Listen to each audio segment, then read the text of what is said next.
For years, Donald Trump did everything in his power to try to make people fear us.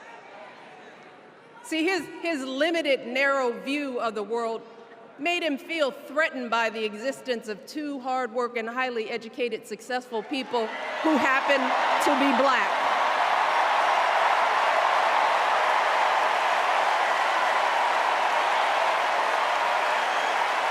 I want to know, who's going to tell him that the job he's currently seeking might just be one of those black jobs?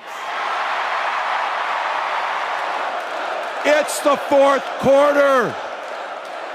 We're down a field goal, but we're on offense and we've got the ball.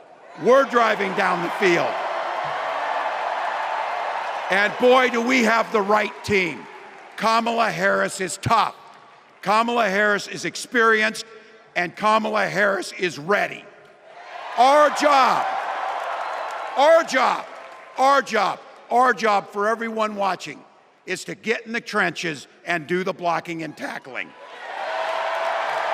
1 inch at a time, 1 yard at a time, 1 phone call at a time, 1 door knock at a time, 1 $5 donation at a time. Look, we got 76 days. That's nothing. There'll be time to sleep when you're dead. Let us choose freedom. Why? Because that's the best of America. We're all Americans, and together, let's all choose Kamala Harris.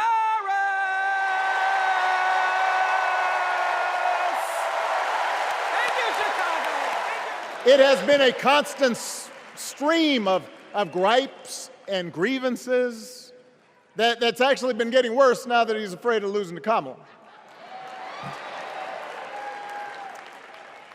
There's the childish nicknames, the crazy conspiracy theories, this weird obsession with crowd sizes.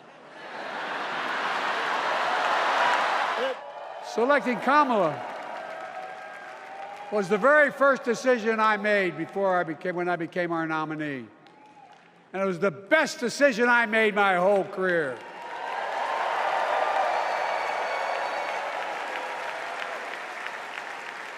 We've not only gotten to know each other, we've become close friends.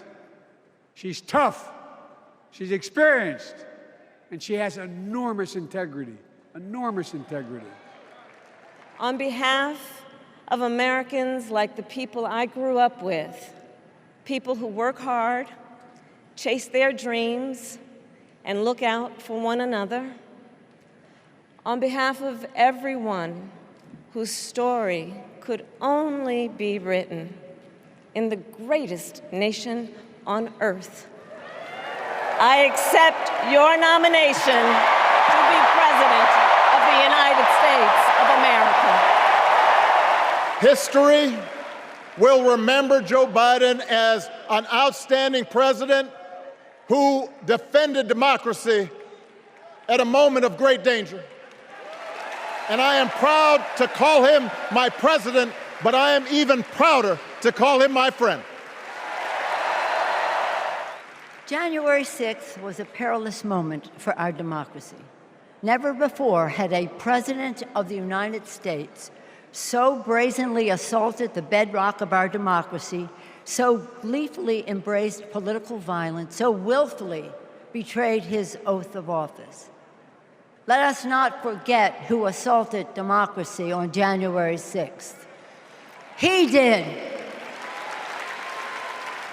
But let us not forget who saved democracy that day. We did. Now I want to bring out some young men that I fought for. I referred to them then. They were known as the Central Park Five. Now they are the Exonerated Five. Raymond Santana, Kevin Richardson, Yusef Salaam, Corey Weiss, the Exonerated Five. My name is Corey Wise. 35 years ago, my friends and I were in prison for a crime we did not commit. Our youth was stolen from us. Every day as we walked into courtroom, people screamed at us, threatened us because of Donald Trump. He spent $85,000 on a full-page ad in the New York Times, calling for our execution. JD Vance is one of those guys who thinks if you don't live the life that he has in mind for you, then you don't count. Someone who said that if you don't have kids, you have, quote, no physical commitment to the future of this country. You know, Senator, when I deployed to Afghanistan, I didn't have kids then. Many of the men and women who went outside the wire with me didn't have kids either. But let me tell you, our commitment to the future of this country was pretty damn physical. Over the past decade, Kamala has connected me more deeply to my faith, even though it's not the same as hers. She comes to synagogue with me for high holiday services, and I go to church with her for Easter. I get to enjoy her mom's chili relleno recipe every Christmas, and she makes a mean brisket for Passover. It brings me right back to my grandmother's apartment in Brooklyn, you know, the one with the plastic-covered couches. I wasn't just a Trump supporter, I was a true believer. I was one of his closest advisors. The Trump family became my family. I spent Easter, Thanksgiving, Christmas, and New Year's all at Mar-a-Lago. I saw him when the cameras were off. Behind closed doors, Trump mocks his supporters. He calls them basement dwellers. He has no empathy, no morals, and no fidelity to the truth. He used to tell me, "It doesn't matter what you say, Stephanie. Say it enough and people will believe you." But it does matter. What you says matter, and what you don't say matters. On January 6th, I asked Melania if we could at least tweet that while peaceful protest is the right of every American, there's no place for lawlessness or violence. She replied with one word: no.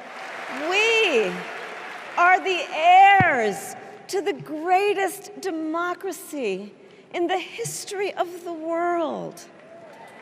And on behalf of our children and our grandchildren and all those who sacrificed so dearly for our freedom and liberty, we must be worthy of this moment. It is now our turn to do what generations before us have done, guided by optimism and faith, to fight for this country we love, to fight for the ideals we cherish, and to uphold the awesome responsibility that comes with the greatest privilege on earth, the privilege and pride of being an American.